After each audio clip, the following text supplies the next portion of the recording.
நமசிவாய். நம்ம வந்து அந்த சாஸ்தாவை பற்றி பேசிட்டு இருக்கச்ச நீங்கள் அந்த சாஸ்தா பிரீதிக்கு கொல்லூர்லேயே வச்சு இது பண்ணும்போது நம்ம இந்த புக்கை பற்றி நிறைய பேசியிருந்தோம். அப்போ புக்கு கூட எப்போ வருதுன்னு நிறைய பேர் கமெண்ட் பண்ணியிருந்தோம் இல்லையா, இந்த கோலாபுர மகிமைன்னு சொல்லிட்டு. இப்போ அதை பற்றி அப்போவே நீங்கள் அந்த கோலாபுர மகிமை எப்படி உருவாச்சுன்ற மாதிரியான விஷயம் சொல்லியிருந்தேன்.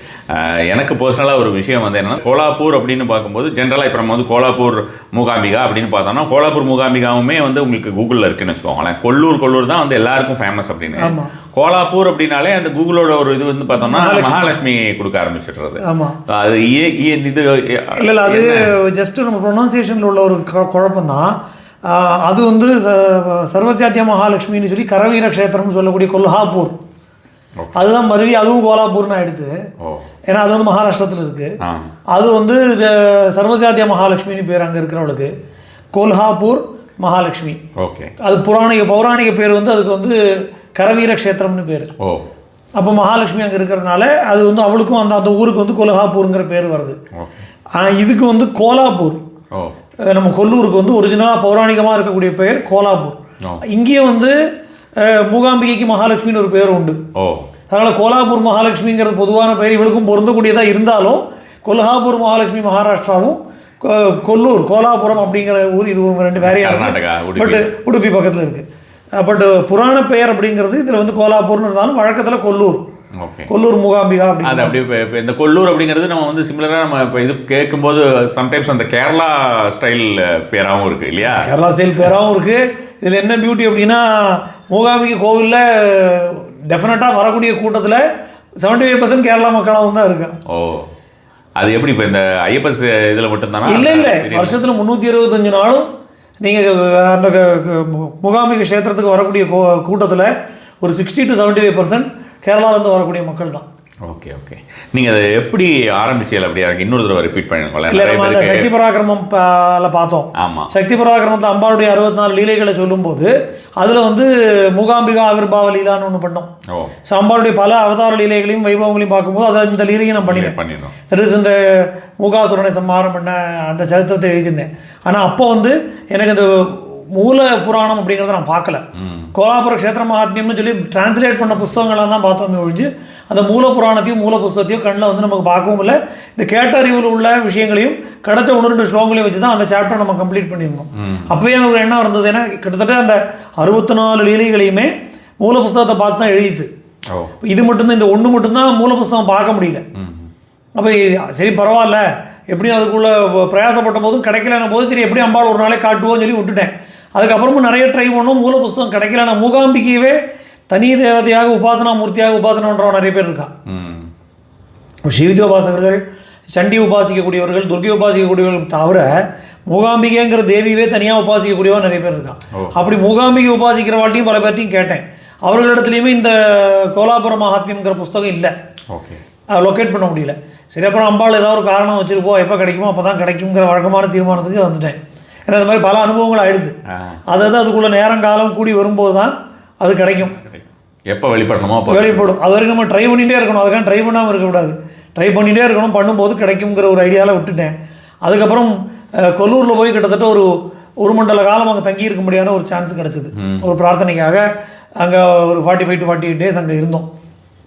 இப்போ கார்த்தாலே மத்தியானம் சாயந்தரம் அம்பாள் தரிசனத்தை தவிர, ஆமாம், தரிசனம் பண்ணி இருக்கிறத தவிர வேறு ஒன்றும் வேலை கிடையாது. அதுக்கப்புறம் சும்மா நம்ம மத்தியானம் தூங்குற பழக்கமும் இல்லை. அதனால சும்மா இருக்கிற நேரத்துலேயே சுற்றுவோம் சொல்லி. அந்த ஊரே ரொம்ப சின்னது தான், மொத்தமே ஒரு 3 தெரு 4 தெரு தான் அந்த ஊரே. அதனால் அங்கே இருக்கிற பழைய புஸ்தக கடை, பழைய இந்த பூஜகர்களுடைய வீடு, அங்கெல்லாம் போய் அவர்கள்ட்ட நட்பாகி ஒரு இடத்துலையே போய் தேடி அங்கே இருக்கிற பழைய புஸ்தகத்தெல்லாம் புரிஞ்சதோ புரியல. இப்போ தான் கூகுள் லென்ஸ் இருக்குது. அதனால் லாங்குவேஜ் கன்னடாவில் இருந்தாலும் பரவாயில்லன்னு சொல்லி கூகுள் லென்ஸில் போட்டால் கிடச்சிரும். ஸோ அங்கே இருக்கிற பழைய புஸ்தகத்தெல்லாம் படிப்போன்னு புக்கு பிடிக்கிற ஆர்வம் இருக்கிறதுனாலையும் அங்கே போய் இதுக்குன்னு போயிட்டதுனால வேறு ஒன்றும் டைம் நிறைய இருந்ததுன காரணத்தினால யூஸ்ஃபுல்லாக ஸ்பெண்ட் பண்ணலாம்னு சொல்லி தேடினோம்.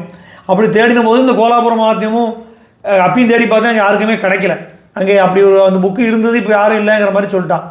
அதுக்கப்புறம் நம்ம அம்பாள்கிட்ட போய் அங்கே பிரார்த்தனை பண்ணிவிட்டு இங்கே கோவிலை விட்டுட்டு கிளம்பி போயிட்டு அடுத்த தடவை வரத்துக்குள்ளேயாவது இந்த புக்கை முடிக்கணும் அப்படின்னு அம்பாள்கிட்ட ஒரு பிரார்த்தனை பண்ணி புக்கு நீ தான் கிடைக்க வைக்கணும்னு அம்பாள்கிட்ட ஒரு பிரார்த்தனை பண்ணிட்டு வந்தேன். ஆனால் அம்பாள் இவ்வளோ சீக்கிரம் பிரசாதிப்பான்னு நினைக்கிறேன். அன்றைக்கி மத்தியானமே வித்தின் 2 hours நான் பிரார்த்தனை பண்ணிவிட்டு கோவில் மத்தியானம் சாப்பிட்டுட்டு 1:30 மணிக்கு கோவில் அடைச்சிருக்கான்.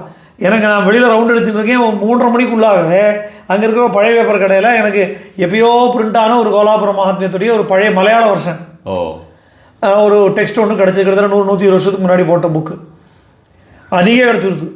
அதுக்கப்புறம் அதை எடுத்து வச்சு அதுக்கப்புறம் வேறு சில மேனுஸ்கிரிப்ட்ஸ் எல்லாம் இருந்தது, வேறு சில நண்பர்கள்ட்டையும் அவங்க கலெக்ட் பண்ணி வச்சிருக்கான்னு சொன்னான். அப்போ அதை எல்லாத்தையும் எடுத்து வச்சு இந்த மேனுஸ்கிரிப்ட்ஸை கம்பேர் பண்ணி நமக்கு தான் நிறைய டைம் இருந்தது. ஸோ ஒரு க்ஷேத்திரத்தில் போய் தங்கி இருக்கும்போது நமக்கு சிந்தனை அம்பாள் வேலையும் இருக்கணும், அதுக்கு இதோட வேறு ஒன்றும் ஆப்பர்ச்சுனிட்டி பெஸ்ட்டாக இருக்காதுங்கிற காரணத்தினால அவங்க உட்காந்து கொஞ்சமாக அந்த ஸ்லோகங்களை எல்லாம் பார்த்து மூல ஸ்லோகத்தை கரெக்ட் பண்ணி எடுத்து இந்த 2-3 வருஷத்தையும் வச்சு கம்பேர் பண்ணி பிட்ஸ் அண்ட் பீசஸாக இருக்கிற விஷயங்களை இதில். ஆனால் இதில் என்னென்னா 3 அத்தியாயம் கோவில் சம்பந்தப்பட்ட விஷயங்கள் பூர்ணமாக கிடச்சிருது. தட் இஸ் கோவிலுடைய க்ஷேத்திர புராணம் சம்பந்தமாக இருக்கிற 3 அத்தியாயம் அது கம்ப்ளீட்டாகவே கிடச்சிருது. இதை தவிர சில போர்ஷன்ஸ் இருக்குது, அதில் இந்த ஸ்துதி பாகங்கள்லாம் இருக்குதுன்னா அதுதான் கண்டுபிடிக்க முடியல.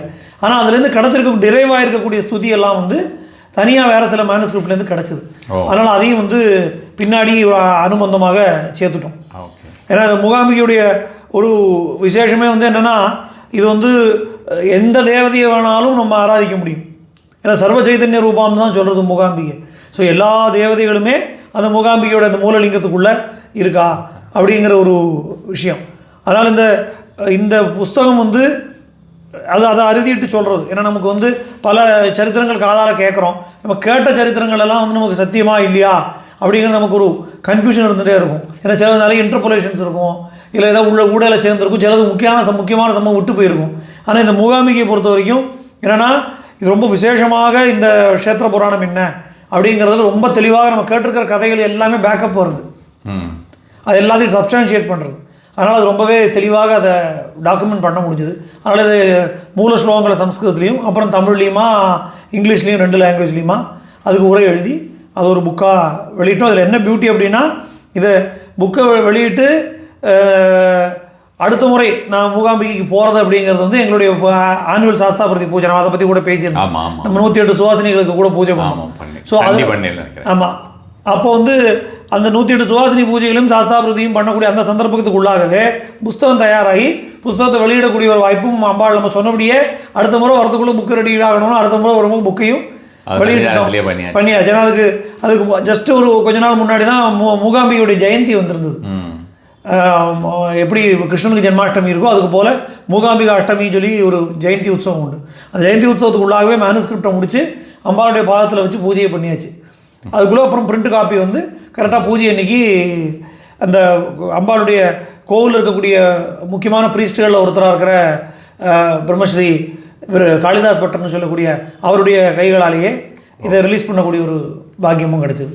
இது ஒரு என்ன சொல்கிறது, அம்பாளுடைய பிரேரணையினால் எல்லாமே அப்படி தான், நம்மளுடைய சாமர்த்தியத்தை ஒன்றும் நடக்காது. இருந்தாலும் இது ரொம்ப எக்ஸ்பிளிசிட்டாகவே அம்பாளுடைய அந்த ஒரு விசேஷம் அப்படிங்கிறது அவருடைய அந்த கோல்டன் டச் மொமெண்ட். அது இது டாப் டு பாட்டம் இதில் நமக்கு இருக்கக்கூடிய ஒரு விஷயம் கிடைச்சது. இதில் என்ன அப்படின்னா இந்த புஸ்தகம் இது ஒரிஜினலாக ஸ்காந்தத்தில் இருக்கக்கூடிய ஒரு போர்ஷன். அதில் நிறைய க்ஷேத்திர மகாத்மியம் ஸ்காந்தத்தில் இருக்குன்னா உங்களுக்கு இப்போ ஸ்காந்த புராணம் உங்களுக்கு எந்த புராணமுமே நீ முழுமையாக இல்லை. ஆமாம், அதில் முழுமையாக இல்லை. அந்த இப்போ இருக்கிற புராணத்தில் இது இல்லை. அதுதான் நான் சொல்கிறேன். ஸ்காந்தத்தில் பல க்ஷேத்திர மகாத்மியங்கள்லாம் கிடைக்கிறது, அதில் இது எல்லாமே இருக்குது. இப்போ மூகாம்பிகையில் பண்ணக்கூடிய இதை பற்றி பேசுகிறதுக்கு முன்னாடியே இது எப்படி இருக்குது அப்படின்னா இதுக்கு முன்னாடி கோகர்ண மகாத்மியம் பற்றி பேசுகிறது அதுவுமே இன்றைக்கி கிடைக்கல. ஏன்னா இந்த சாப்டர் ஆரம்பிக்கிறதே பார்த்தோம்னா சூத சௌனகாதிகளுடைய சம்வாதமாக தான். நைமிஷாரண்யத்தில் சௌனகாதி ரிஷிகள்லாம் யாகம் பண்ணிட்டு இருக்கா, சூத பௌராணிகர் அங்கே இருக்கார். அவரிடத்துல இவர்கள் கேட்குறா, இந்த மாதிரி பல க்ஷேத்திரங்கள் இருக்குது பூலோகத்தில், அப்போ அதிலிருந்து நாங்கள் உங்கள் வாயிலாக கோகர்ணம் அப்படின்னு சொல்லக்கூடிய க்ஷேத்திரத்தை பற்றி தெரிஞ்சிட்டோம், அடுத்தபடியாக வேற என்ன விசேஷமான க்ஷேத்திரம் இருக்குது அப்படிங்கிற அந்த ஒரு கொஸ்டின்லேருந்து தான் இது ஆரம்பிக்கிறது. அப்போ அவர் சொல்கிறார், இது எல்லா அபீஷ்டங்களையும் நிறைவேற்றி தரும்படியாக நான் இங்கே உட்காந்து நீங்கள் கேட்குற கேள்விக்கெல்லாம் நான் பதில் சொல்கிறேன். அப்படி எல்லா அபீஷ்டங்களையும் நிறைவேற்றக்கூடிய ஒரு க்ஷேத்திரம் இருக்குது, அந்த க்ஷேத்திரத்தை பற்றி நான் சொல்கிறேன் அப்படின்னு சொல்லி இந்த மந்திரமலையில் ஒரு சமயம் பரமேஸ்வரன் மந்திரமலைக்கு போயிருந்தபோது முருகப்பெருமானும் கூட போயிருக்கார். ஸோ இந்த மூகாம்பிகையுடைய இந்த க்ஷேத்திர புராணமே சுப்பிரமணியரும் பரமேஸ்வரனும் பேசும்படியாகத்தான் இருக்குது. அவர் 2 பேருக்குள்ள சம்வாதமாக தான் இந்த புஸ்தகம் இருக்குது. அப்போ அதில் முருகப்பெருமான் கேட்குறாரு இவர் இடத்துல, சிவபெருமான இடத்துல இதே தான் திருப்பியும் நாங்கள் கோகர்ணத்தில் இருக்கக்கூடிய உங்களுடைய ஆத்மலிங்கம், ஏன்னா தானே சரித்திரம், கோகர்ணம் பரமேஸ்வரனுடைய ஆத்மலிங்கத்தை ராவணன் கொண்டு போன போது அங்கே பிரதிஷ்டையாச்சுங்கிறது தான். ஸோ அந்த ஆத்மலிங்கத்துடைய பிரபாவத்தை நான் தெரிஞ்சுட்டேன். அப்போது போகத்தையும் மோட்சத்தையும் கொடுக்கக்கூடிய ஒரு மகாக்ஷேத்திரம் இதை தவிர வேறு ஒரு க்ஷேத்திரமே பூலோகத்தில் இல்லைன்னு தான் எனக்கு தோன்றது. பூலோகத்தில் இல்லை, 3 உலகத்துலேயுமே இல்லைன்னு தான் தோன்றதுன்னு முருகப்பெருமான் சொல்கிறார். அப்போ இது போல் வேறு ஏதாவது க்ஷேத்திரங்கள் இருக்கா அப்படின்னு முருகன் கேட்குறதாகவும், உடனே பரமேஸ்வரன் அதுக்கு பதில் சொல்கிறார், இது உன்னுடைய அதிகம் பேருக்கு தெரியாதுப்பா, நீ என் புத்திரங்கிறதுனாலையும் உண்மையில் உள்ள அன்புனாலும் நான் இதை சொல்கிறேன். இதை விட உத்தமமான ஒரு க்ஷேத்திரம் இருக்குது, கோகர்ணத்தை விட உத்தமமான இன்னொரு க்ஷேத்திரம் இருக்குது, அதுக்கு கோலாபுரம்னு பேர் அப்படின்னு சொல்லி, இந்த உலகத்துக்கெல்லாம் யார் ஆதி முதல் காரணமாக இருக்கிறாளோ, யார் வெளிப்படையாக காணப்படாமல் இருக்கிறாளோ, யார் எல்லா இடத்துலையும் வியாபிச்சிருக்கிறாளோ, அந்த ஆதிசக்தியான அந்த பரதேவதை அங்கே மகாலட்சுமி அப்படிங்கிற பேரோடு அந்த க்ஷேத்திரத்தில் வசிக்கிறாள் அப்படின்னு சொல்லி இதை ஆரம்பிக்கிறது.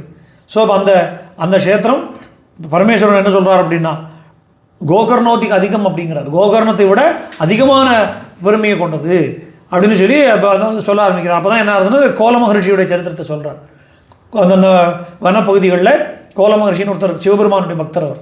இந்த கோல மகரிஷி வசித்ததுனால அந்த இடத்துக்கு கோலாபுரம் அப்படிங்கிற பேர் வருது. அதனால் அவர் பல காலம் கோகர்ணத்துலேருந்து கிட்டத்தட்ட 10 யோஜனை தூரத்தில் இந்த கோவில் அமைஞ்சிருக்குங்கிற சஹ்யாதிரியின் நடுவில் ஒரிஜினலாக அதுக்கு பழைய பேர் வந்து மகாரண்யபுரம் அப்படிங்கிற பேராக தான் இருந்தது. அப்போது கோல மகரிஷி அங்கே சிவனை நோக்கி தபஸ் பண்ணுறார். சிவன் வந்து அவருக்கு வரம் கொடுத்து, நீ உன்னுடைய தவத்தின் காரணமாக இந்த ஸ்தலம் உன்னுடைய பெயரால் விளங்கட்டும்னு வரம் கொடுக்குறார். அதனால் அந்த இடம் வந்து மகாரண்யபுரமாக இருந்தது கோலாபுரம் அப்படின்னு ஆயிடுது. அப்போது இந்த கோலாபுரத்தில் அந்த கோல மகரிஷி ஒரு லிங்கத்தை ஸ்தாபிதம் பண்ணி அந்த லிங்கத்தில் பரமேஸ்வரனை பூஜை பண்ணிட்டு இருக்கார். அப்போ அவர் சொல்கிறார், இது வெறும் லிங்கமாக இப்போ இருக்குது, ஆனால் இனி வரக்கூடிய காலத்தில் சர்வ தேவதையுடைய சைத்தன்யமும் இதுக்குள்ளே லயமாயிடும் அப்படின்னு சொல்லி சொல்கிறார்.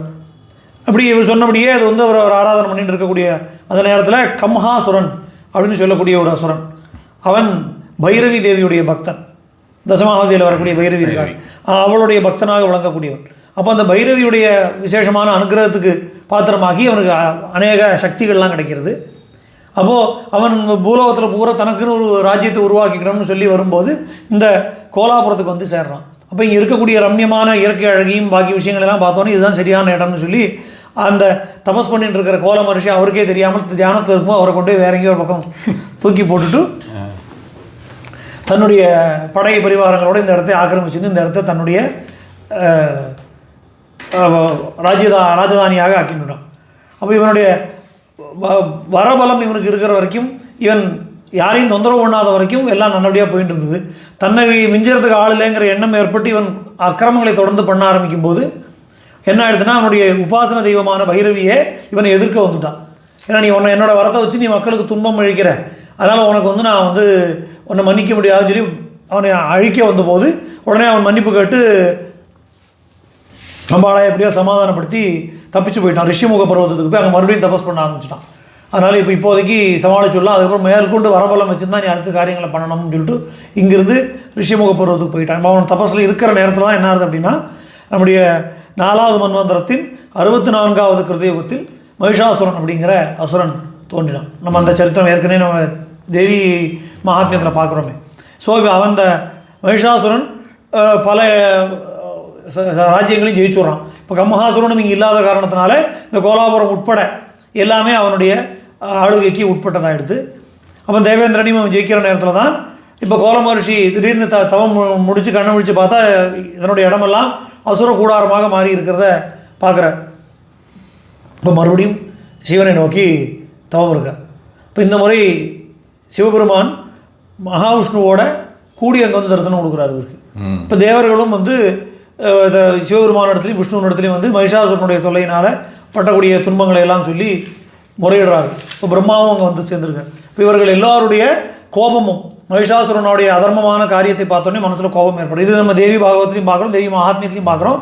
அப்போது பிரம்மாவினுடைய கோபம், ருத்ரனுடைய கோபம், விஷ்ணுவுடைய கோபம், இப்படி எல்லாருடைய கோபத்திலிருந்தும் வந்து ஒரு ஒளியாக மாறி அதீவ தேஜஸ கூடம்னு சொல்லும்படி அத்தனை தேஜஸ்களும் ஒன்றாக சேர்ந்து ஜுவலந்தம் இவ பர்வதம் ஒரு ஒளிமலையாக உருவாச்சு அப்படின்னு சொல்லி தேஜோகிரின்னு சொல்கிறார். இதில் அந்த தேஜஸ் எல்லாம் சேர்ந்து ஒரு மலை போல, ஒளி கூட்டமெல்லாம் சேர்ந்து ஒரு மலை போல விளங்கி அந்த மலை ஒளிமலை அப்படியே ஒரு பெண் உருக்கு எடுத்துட்டு சண்டிகா மகாலட்சுமி அப்படிங்கிற பெயரோடு அது வெளிப்பட்டது அப்படின்னு சொன்னோடனே அப்போ தேவி அந்த சண்டிகா மகாலட்சுமி ஆவிர்வாவமாகி ஒரு சிரிப்பு சிரிக்கிறான். சிரிப்பு சிரித்த உடனேயே மகிஷாசுரனுடைய ராஜ்யமே நடுக்கமடைகிறது சிரிப்புனால. உடனே யுத்தத்துக்கு வந்துடுறான் அம்பாளோட. அப்போது இது கோரமான யுத்தம் அம்பிகைக்கும் மகிஷாசுரனுக்கும் நடக்கிறது. பரமேஸ்வரன் சொல்கிறார், நானும் மகாவிஷ்ணுவும் கோல மகரிஷியும் சேர்ந்து உட்காந்து இந்த யுத்தத்தை பார்த்துட்டு இருந்தோம், நடக்கிற யுத்தத்துக்கு சாட்சியாக நாங்கள் 3 பேருமே இருந்தோம் அப்படின்னு சொல்லி அந்த அப்போ கோல மகரிஷி சொல்கிறான், யுத்தம் நடந்துட்டு இருக்கும்போது இப்படி நான் உங்களுடைய அனுகிரகத்தினால என்னுடைய தபஸினால உருவான ஒரு பூமி இப்படி அசுரர்கள் கைவசம் போயிடுத்தேன்னு சொன்ன உடனே பரமேஸ்வரன் என்ன பண்ணுறாராம், அந்த தேஜஸ் ரூபத்தில் ஆவிர்பவிச்சாலே அம்பாள் அந்த அத்தனை தேவர்களுடைய சர்வதேவ சைதன்யத்தையும் சேர்த்துண்டு ஒரு ஒளி ரூபமாக அம்பாள் ஆவிர்பவிச்சாலே அந்த ரூபத்தை ஆகர்ஷணம் பண்ணி இந்த கோல மகரிஷி ஸ்தாபிதம் பண்ணி வச்சிருக்கிற அந்த லிங்கத்தை சுற்றி ஸ்ரீசக்கராகாரமாக ஒரு ஸ்ரீசக்கரத்தை உருவாக்கி ஸ்ரீசக்கரத்துடைய பிந்துவாக இந்த லிங்கத்தை வச்சு அதில் இந்த சர்வ சைதன்யத்தையும் ஆவாகனம் பண்ணினார். அப்போ அப்படி பார்த்தோன்னா நம்ம வந்து இதுதான் ஸ்ரீசக்கரம் உருவான ஃபர்ஸ்ட் இதுன்ற மாதிரி சொல்லலாமா? இல்லை, அதை பற்றி பின்னாடி வரேன். அதில் ஒரு இன்ட்ரெஸ்டிங்கான விஷயம் இருக்குது. அப்போது இது என்ன விசேஷம் அப்படின்னா, அந்த மகா ஜோதியை ஸ்ரீசக்கரமாக ஆகர்ஷணம் பண்ணியிருக்கேன் அப்படின்னு பரமேஸ்வரன் சொல்கிறார். இன்னொரு வார்த்தை என்ன சொல்கிறாருன்னா, மயாத்திர லிகிதம்ங்கிறார். நானே என் கையால் ஸ்ரீசக்கரத்தை வரைஞ்சேன். சிவபெருமானும் தான் என் கையால் நானே ஸ்ரீசக்கரத்தை வரைஞ்சு அந்த சைத்தன்யத்தை நானே அந்த ஸ்ரீசக்கரத்தில் பிராணபிரதிஷ்டை பண்ணி ஆவாகனம் பண்ணினேன் அப்படின்னு சொல்லி, இந்த சக்கரம் விசேஷமான ஒரு சக்கரம். இந்த சக்கரத்துக்கு நிகிரகம் அனுகிரகமும் பண்ணக்கூடிய சக்தி உண்டு. அப்போது இந்த சக்கரத்திலிருந்து தான் மூல பிரகிருதியே தோன்றியது அப்படின்னு சொல்லி பரமேஸ்வரன் சொல்கிறார். அப்போது அந்த ஸ்ரீசக்கரத்தை உருவாக்கி வரைந்து சிவபெருமான் அதில் சர்வ தேவதா சைத்தன்யத்தையும் ஆகர்ஷணம் பண்ணின உடனே மகாவிஷ்ணு அதை ரகசியமாக பாதுகாத்து அது எல்லாராலையும் அதை ஹேண்டில் பண்ண முடியாதுங்கிறதுனால அதோடைய பிந்து மட்டும் வெளியே தெரியும்படியான ஒரு தன்மையை பண்ணி அங்கே ஸ்தாபிதம் பண்ணார். அதுக்கு ஜோதிஷ் சக்கரம், சாதாரண ஸ்ரீசக்கரம் இல்லை, இது ஜோதிஷ் ஸ்ரீசக்கரமாக சொல்லியிருக்கு. இதில் என்ன விசேஷம்னா, இப்போ நீங்கள் கேட்ட கேள்விக்கு வந்து இதுதான் ஸ்ரீசக்கரம் முதல்ல தோணிதானா இல்லை. ஏன்னா ஸ்ரீசக்கரத்துடைய உத்பவம் வந்து ரொம்ப கிளியராக லலிதோபாக்கியானத்தில் வருது, பிரம்மாண்ட புராணத்தில். அதாவது அம்பாள் சித்தக்னி குண்டத்திலிருந்து வரும்போதே அவளோடு கூட ஸ்ரீசக்கர ரதத்தில் தான் அம்பாள் வந்தான்னு இருக்குது. ஸோ ஸ்ரீசக்கரத்துடைய ஆவிர்வாவம் அங்கே தான் ஏற்படுறது. அம்பாள் வரும்போது அம்பாளுடைய ஸ்ரீசக்கரம் வேறு அம்பாள் வேறு இல்லையா, அதனால் அம்பாள் லலிதாம்பிகை வந்து ஆவிர்வாவம் ஆகும்போது வந்தது. இதில் என்ன அப்படின்னா, வழக்கமாக நம்ம ஸ்ரீசக்கரம் வந்து அவருடைய அமைப்பு வந்து பிந்து, திரிகோண, வசுகோண, தசார யுக்ம, மன்வஸ்ர நாகதள சம்மித ஷோடசாரம், விருத்தத்திரேஞ்ச, தரணி சதனத்திரேஞ்ச, ஸ்ரீசக்கரராஜமுதிதம் பிரதேவதாயான்னு சொல்லி பிரதேவதையோட ஸ்ரீசக்கரம் எப்படி இருக்குன்னு சொல்கிறது. இதில் மூகாம்பிகை கீழே பரமேஸ்வரன் வரைஞ்ச ஸ்ரீசக்கரத்துடைய தன்மை கொஞ்சம் வேறையாக இருக்குது. அதாவது இது வழக்கமான ஸ்ரீசக்கரம் போல் இல்லை. இது வந்து எப்படின்னா, மத்தியத்தில் பிந்து, அதை சுற்றி 8 கோணம், அப்புறம் ஒரு 12 கோணம், அப்புறம் ஒரு 16 கோணம், அப்புறம் ஒரு 20 கோணம், அப்புறம் ஒரு 24 கோணம், அப்புறம் ஒரு அஷ்டதளம், அப்புறம் ஒரு ஷோடச தளம், அப்புறம் ஒரு 36 தளம், அப்புறம் ஒரு 50 தளம், மறுபடியும் 3 விருத்தம், ஒரு பூபுரம். ஸோ இந்த ஸ்ரீசக்கரம் அப்படிங்கிறத டோட்டலாக வேறையான ஒரு ஸ்ரீசக்கரமாக இருக்குது. பரமேஸ்வரன் கொடுத்தது, மூகாம்பிகைக்காக கொடுத்தது. ஆனால் ரொம்ப ஸ்பஷ்டமாக ஸ்ரீசக்கரம்னு தான் சொல்கிறார். ஆனால் ஸ்ரீசக்கரத்துக்கு நிறைய தன்மைகள் உண்டு. அதனால் இது அப்படி வந்து இது ஒரு விசேஷமான ஸ்ரீசக்கரமாக நம்மளால் புரிஞ்சுக்க முடியுது. அப்படி இந்த ஜோதிஷ் சக்கரத்தில் அம்பாளுடைய சைத்தன்யத்தை நான் ஆவாகனம் பண்ணி வழிபடுவதற்காக அதை உருவாக்கினேன். இதற்கு இடைப்பட்ட காலத்தில் அம்பாள் வந்து மகிஷாசுரனை சம்ஹாரம் பண்ணி முடித்து அந்த யுத்தத்தை முடிக்கிறான். அதுக்கப்புறம் தேவர்களெல்லாம் அம்பாளை பிரார்த்தனை பண்ணின உடனே அம்பாள் எங்களுக்கு முன்னாடி தோன்றி கோல மகரிஷியும் அங்கே இருந்தார். அப்போது உடனே அவள் என்ன சொன்னால், கவலைப்படாத, உன்னுடைய தவத்துக்கு நான் வசப்பட்டேன், இந்த ஸ்ரீசக்கரத்தில் நீ பூஜை பண்ணியிருக்கேன், அதனால் இந்த பூஜைக்கு நான் சந்தோஷப்பட்டு உன்னோட மனசில் உள்ள ஆகிரகங்களை ஆசைகளை நான் நிறைவேற்றி தருகிறேன் அப்படின்னு சொல்லி அம்பாள் சொல்கிறான். இப்போ வந்து இந்த ஸ்ரீசக்கரம் வந்து வித்தியாசமாக இருந்தது சொல்லியிருந்தேன் இல்லையா பரமேஸ்வரனோட. ஸோ இப்போ அதே தான் அங்கே இருக்குது. இப்போ அதுதான் மகாவிஷ்ணு ரகசியமாக காப்பாற்றினார்னு இருக்கு. அதனால் நமக்கு பிந்து மட்டும்தான் தெரியும், இந்த லிங்கம் மட்டும் தான் தெரியும், வேறு எதுவும் தெரியாது. ஆனால் இந்த ஸ்ரீசக்கரம் நமக்கு பிரிண்டில் கிடைக்கிறது. ஓகே. பட் அங்கே கோவிலுக்குள்ளே நம்மளால் பார்க்க முடியாது. கோவிலுக்குள்ளே இந்த லிங்கம் மாத்திரம் தான் தெரியும். சொர்ணரேகையோடு கூடியிருக்க அரூபமாக இருக்கும். சொர்ணரேகையோடு கூடியிருக்கக்கூடிய லிங்கமாக நம்ம பார்க்குறோமே, அதை தான் தெரிகிறது. அப்போது என்ன வரம் வேணும்னு அம்பாள் கேட்ட உடனே அவள் சொல்கிறா, இந்த ஏற்கனவே சிவபெருமானும் மகாவிஷ்ணுவும் இந்த ஸ்ரீசக்கரத்தை ஸ்தாபிதம் பண்ணி அவர்களுடைய சக்தியை அதுக்கு கொடுத்துட்டா. சர்வதேவதா சைதன்யங்களும் அதுக்குள்ளே ஆவாகனம் பண்ணியிருக்கா. நீங்கள் இந்த ஸ்ரீசக்கரத்தில் நித்தியமாக வசித்து பக்தர்களுக்கு அனுகிரகம் பண்ணணும் அப்படின்னு சொன்ன உடனே அம்பாள் சொல்கிறா, கவலையப்படாத, இந்த லிங்க ரூபிணியாக இந்த ஸ்ரீசக்கரத்தை ஸ்ரீசக்கர பிந்துவாக நான் எடுத்துட்டு நான் இங்கே இருக்கேன் அப்படின்னு சொல்லி அம்பாள் சொல்கிறார். ரொம்ப ஸ்பஷ்டமாகவே அது இருக்குது அந்த ஸ்லோகமே. உவாச ஸ்ரீசக்கர பிந்து ஏன அப்படிங்கிறாங்க. அப்போ இந்த ஸ்ரீசக்கரத்துடைய பிந்துவை இந்த லிங்கமாக வச்சுட்டு அதில் நான் இருக்கேன் அப்படின்னு சொல்லி அம்பாள் அந்த பிந்துக்குள்ளே லயமாயிட்டா, அந்த லிங்கத்துக்குள்ளே லயமாயிட்டா அப்படின்னு சொல்லி இந்த புராணம் சொல்லுது. அப்போ இதே போல் பரமேஸ்வரன் சொல்லிட்டு இருக்காரு இதெல்லாம் முருகப்பெருமான இடத்துல இப்படி தான் ஆச்சு, இப்படி தான் அந்த மூகாம்பிகையுடைய ஆவிர்பாவங்கிறது கோல மகரிஷியுடைய தபசுனால ஏற்பட்டது. அப்படி வந்து நம்ம இந்த சண்டிகாவோட ரூபமா மூகாம்பிகையா அங்க உட்கார்றான். மூகாம்பிகைங்கிற பேர் அப்ப வந்து அந்த மூகாசுரன் வந்ததுக்கு அப்புறமா பின்னாடி தான் அந்த சப்ஜெக்ட் பின்னாடி வருது. ஆனால் இதில் என்ன அப்படின்னா ஏற்கனவே சொன்னது போல 33 கோடி தேவதைகளுடைய சக்தி முதல் ஆவாகனம் ஆயிடுத்து, மகாவிஷ்ணுவோட சக்தி ஆவாகனம் ஆயிடுத்து, சிவபெருமானோட சக்தியும் ஆவாகனம் ஆயிடுத்து. இப்போ தேவியும் அதில் பூர்ணமாக சாநித்தியம் கொண்டுட்டா. அதே போல் விஷ்ணுவினிடத்திலிருந்து வைஷ்ணவி சக்தி வரா. அவள் ஒரு காலகட்டத்தில் வேத்ராசுரன் சொல்லக்கூடிய அசுரனை வதம் செய்து அவளும் இந்த ஸ்ரீசக்கரத்தில் லயமாயிட்டாலும் இந்த லிங்கத்தில். அதே போல் கிருஷ்ணனுடைய சகோதரியாக அம்பாள் திரும்பி வராளே, நந்தகோப கிரகேஜாதா யசோதா கர்ப்ப சம்பவான்னு, அந்த யசோதையோட கர்ப்பத்திலிருந்து தோன்றிய அந்த துர்காங்கிற சக்தி அவளும் இதில் வந்து லயமானாள். கிருஷ்ணனுக்கு முன்னால் அவன் தான் அப்படி அதுவும் இதில் சொல்லி இப்படி இந்த அவதார மூர்த்திகள் பல பேருடைய சக்தியும் அதுக்குள்ளே வந்து வசிக்கிறது. அப்படி இந்த மகாலட்சுமி அப்படிங்கிற சக்தியாக ஏன் அவளுக்கு பேர் வருது? ராஜராஜேஸ்வரியாக இருந்தாலும் அவளுக்கு ஏன் மகாலட்சுமின்னு பேர் வந்தது? ஏன்னா சண்டிகா மகாலட்சுமியாக அவள் ஆவிர்பவித்தது காரணத்தினால அந்த கோலாபுரத்தில் இருக்கிற மூகாம்பிகைக்கு மகாலட்சுமி நமஸ்தே மகாலட்சுமி கோலாபுரேஷின்னு ஒரு ஸ்லோகம் உண்டு. அது வந்து ஏன் அந்த மகாலட்சுமிங்கிற பேர் வருதுன்னா இந்த இடத்துல மகாலட்சுமிங்கிறது சண்டிகா மகாலட்சுமிங்கிறத நம்ம புரிஞ்சுக்கணும். Okay okay. விஷ்ணுபத்னியான மகாலட்சுமியாக இல்லாமல் சண்டிகா மகாலட்சுமியாக இருக்கா. அப்படி அந்த ஜோதிர்மயமான லிங்கம், அந்த ஜோதிர்லிங்கமாக விளங்கக்கூடிய அதில் சிவபெருமான் சொல்கிறார், சிவமாகிய நான் தொடங்கி இந்த உலகத்தில் என்னெல்லாம் பூஜா மூர்த்திகள் இருக்காளோ அத்தனை பேருக்கும் உறைவிடமாக அந்த லிங்கம் விளங்குகிறது அப்படின்னு சொல்லி இந்த ஒரு லிங்கத்தை தரிசனம் பண்ணினால் 1000 லிங்கங்களை தரிசனம் பண்ண பலன் கிடைக்கும் அப்படின்னு சொல்லி சிவபெருமானத்தில் சொல்கிறார். அப்போ முருகன் கேட்குறார், சரி அதெல்லாம் சரிதான், கமஹாசுரன் ஒருத்தனை பற்றி சொல்லி பாதியில் நிற்கிறதே அவன் என்னானா, நமக்கு என்ன சந்தேகம் வருமோ அதை முருகன் கேட்குறாங்க. அதனால் அவன் ஏற்கனவே தவம் பண்ண போன கமஹாசுரன் வைவஸ்வத மன்வந்தரம் வரைக்கும் தபஸ் பண்ணுறான். ஸோ வைவஸ்வத மன்வந்தரத்தில் 28வது சதுர்யுகத்தில் எங்கிட்ட தபஸ் பண்ணி என்னுடைய அனுகிரகத்துக்கு அவன் பாத்திரமானான். அதனால் அவனுக்கு நான் வரம் கொடுக்குறதுன்னு தீர்மானம் பண்ணிட்டேன். சிவபெருமான் எப்பயும் போல, ஏன்னா அவர் ஆசுதோஷின்னு பேர் இல்லையா, ஒரு தும்ப பூவையோ ஒரு வெள்ளத்தையோ வச்சு ஒரு சொம்பு தண்ணியை தலையில் விட்டோம்னா கேட்டதுக்கு மேலேயே அவர் கொடுத்துருவார். அதனால் அவர் என்ன பொதுவாக சொல்லுவோம், தெய்வாதீனம் ஜெகசர்வம் மந்திராதீனம் தெய்வத்தம். அதனால் உலகமெல்லாம் தெய்வங்களுக்கு வசப்பட்டிருக்கு, தெய்வங்கள் மந்திரத்துக்கு கட்டுப்பட்டிருக்கு.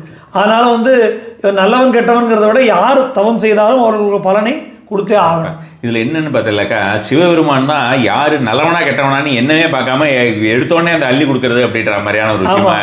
அதுதான், ஏன்னா நல்லவனா கெட்டவனாங்கிறத விட இது அவன் ஒருத்தன் தவம் பண்ணியிருக்கானோ அதுக்குள்ள பலனை கொடுக்கணும். அவன் நல்லவனா கெட்டவங்களும் அடுத்த கேட்டகரி, அவன் பண்ணின வேலைக்கான கூலி, அவன் பண்ணின தபஸுக்கான பலன் அதை கொடுத்தே ஆகணுங்கிறது சிவபெருமான் சுவாபாவிகமாகவே அவர் கருணை கடலாக இருக்கார். பெருமாள் கூட அவனோட சுபாவத்தை பார்த்து அப்படிதான் கண்டிஷனலாக தான் கொடுப்பார். ஆனால் அன்ஃபார்ச்சுனேட்லி உங்களுக்கு பார்த்தோம்னா இந்த கலிகாலத்தில் இது பெருமாள் கோயிலுக்கு போனால் வந்து இது கிடைக்கும், இங்கே போனால் முக்தி தான் கிடைக்கும், அந்த மாதிரியான ஒரு தாட் ப்ராசஸ் இருக்குது. அதனால தான் வந்து பார்த்தீங்கன்னா பெரும்பாலான சிவன் கோயிலில் வெறும் பிரதோஷ காலத்தில் மட்டும்தான் கூட்டம் இருக்குது, மற்ற இடத்துல கூட்டம் இருக்கிறது இல்லை. அது ரொம்பவே வேதனையான விஷயம். ஆமாம், ஏன்னா சிவபெருமான் ஆசுதோஷின்னு பேர், ரொம்ப பெரிய தபசெல்லாம் வேண்டாம், எளிமையான முறையில் பண்ணக்கூடிய பூஜையில் ரொம்ப சந்தோஷமாகக்கூடிய ஒரு மூர்த்தியாக சிவன் இருக்கார். அவருடைய பெருமை நமக்கு தெரிஞ்சுக்கல. ஆமாம், ரொம்ப சீக்கிரமாக ரொம்ப சுலபமாக கொடுத்ததுனாலே மதிப்பு இல்லாமல் எடுத்துக்கலாம். அதனால் இப்போ அடுத்தது கமஹாசுரனுக்கு சிவபெருமானும் வரம் கொடுத்துட்டார் அப்படின்னா அவனை யாருமே அழிக்க முடியாதுங்கிற ஒரு பயம் ஏற்பட்டு தேவர்களெல்லாம் போய் மகாலட்சுமியான தேவியின் இடத்துல பிரார்த்தனை பண்ணுறான். அதில் அந்த இடத்துல அந்த கட்டத்தில் தான் தேவர்கள் சொன்ன அந்த ஸ்துதி தான் ரொம்ப பிரபலமாக இந்த ஸ்தோத்திரமாக நம்ம பார்க்குறோம். நிறைய படங்கள்லாம் கூட இளையராஜா வந்து இதை சொல்லியிருப்பார். அவருடைய அந்த முதல்ல மூகாம்பிகையை காட்டி இந்த ஸ்லோகம் அவருடைய வாய்ஸில் ரொம்ப பாப்புலராக நிறைய இதில் வரும். இந்த நமஸ்தே ஜெகதாதிரி சத்பிரம்ம ரூபே, நமஸ்தே ஹரோபேந்திர இந்திராதி வந்தியே, நமஸ்தே பிரபன்னேஷ்டதானேக தக்ஷே, நமஸ்தே மகாலட்சுமி கோலாபுரேஷி அப்படின்னு ஆரம்பிக்கக்கூடிய இந்த ஸ்லோகம் அது எல்லாமே வந்து இந்த இதே அடியோட முடியும், நமஸ்தே மகாலட்சுமி கோலாபுரேஷிங்கிற பேரோட. அதெல்லாம் தேவர்கள் அம்பிகையை நோக்கி பண்ணின ஸ்துதி. அது வந்து இந்த புராணத்துக்குள்ளே இருக்கிற அஷ்டகம் மாதிரி இருக்குமா, அஷ்டகம் மூகாம்பிகா அஷ்டகம் தான் அது. ஸோ இந்த புராணத்துக்குள்ளாக இருக்கிற ஸ்துதி அது. ஸோ அப்படி இந்த தேவர்களாலையும் பிரார்த்தனையாக செய்யப்பட்ட இந்த மகாலட்சுமி அஷ்டகத்தை நித்தியம் சொல்லுபவர்களுக்கு புகழும் ஐஸ்வர்யமும் கல்வி அறிவும் மகாலட்சுமி கடாட்சமும் நிச்சயமாக கிடைக்கும் அப்படின்னு சொல்லி இந்த ஃபலஸ்ருதி அப்படிங்கிறது சொல்கிறது. இதை தேவர்கள் பிரார்த்தனை பண்ணின உடனே தேவி வந்து நேரடியாக அங்கே தோன்றி, கவலைப்படாதீங்க, என்ன வேணும் உங்களுக்கு, உங்களோட ஆசையை நிறைவேற்றி கொடுக்கத்தான் நான் இருக்கேன் அப்படின்னு சொன்ன உடனே இந்த மாதிரி கமஹாசுரனால எங்களுக்கு பயம் ஏற்பட்டு போயிடுது. சிவபெருமானும் வரம் கொடுத்துட்டாருன்னா அவரை யாராலையுமே ஒன்றும் பண்ண முடியாமல் போயிடும். அதனால் அவன் எப்படியாவது வரம் வாங்குறத தடுக்கணும் அப்படின்னா, அப்போ தேவி சொல்கிறா, நம்ம வந்து சிவபெருமானை தடுக்க முடியாது, மூகாசுரனை தடுக்கலாம் அப்படின்னு சொல்லி அவனை வந்து வரம் கேட்குற நேரத்தில் அவனை பேச விடாமல் பண்ணிடுறான். அப்போது கமஹாசுரனாக இருந்தவன் மூகாசுரனாக மாறிடுறான். மூக்கன் அப்படின்னா ஊமை. ஓகே. இப்போ அவனுக்கு பேர் கமஹாசுரன். அவன் வரம் கேட்க போகிறான். வரம் கேட்க போகும்போது அவன் பேச முடியாமல் ஆயிட்டதுனால அதனால் அவனுக்கு மூகாசுரனுங்கிற பேர் வருது. அப்படி அவனுக்கு அந்த பேர் உண்டாக்கி அவனை பேச விடாமல் பண்ணின காரணத்தினால அம்பிகைக்கும் மூகாம்பிகை அப்படிங்கிற பேர் உண்டாச்சு. அப்போ மூகாசுரன் இன்னும் கோபம் ஜாஸ்தி ஆகிடுது. அவனுக்கு வரமும் வாங்க முடியலன்னா வந்தது வரட்டும்னு சொல்லி இன்னும் அட்டகாசங்கள் ஜாஸ்தி பண்ணுறான். அப்போது மறுபடியும் தேவர்கள் அம்பிகையை நோக்கி பிரார்த்தனை பண்ணின உடனே அம்பாள் ஜேஷ்ட மாதத்தில் வளர்பிறை அஷ்டமி நாளில் கோலாபுரத்தில் லிங்கத்திலிருந்து ஆவிர்பவித்து வராள். அதுதான் அம்பாளுடைய ஜெயந்தி, ஜென்மாஷ்டமி. கிருஷ்ணனுக்கு ஜென்மாஷ்டமி சொல்கிற மாதிரி மூகாம்பிகையுடைய ஜென்மாஷ்டமி அப்படிங்கிறது இந்த ஜேஷ்ட மாதத்தில் வளர்பிறை அஷ்டமி நாளில் அம்பாள் ஆவிர்பவிக்கிறார். வரும்போதே தன்னுடைய முக்கிய கணநாதனாக இருக்கக்கூடிய வீரபுத்திரனுடைய வந்தாளுங்கிறான். அந்த கோவில் முக்கியமான தேவதை வீரபுத்திரன். மூகாம்பிகை கஷேத்திரத்தில் கணபதியோடும் வீரபுத்திரனோடும் தன்னுடைய கணங்களோடும் அம்பாள் வந்தா அப்படின்னு சொல்லி அம்பாள் வந்துட்டு தன்னோட சக்கராயுதத்தால் ரொம்பலாம் யோசிக்கலை, வந்த தாமசம் சக்கராயுதத்தால்.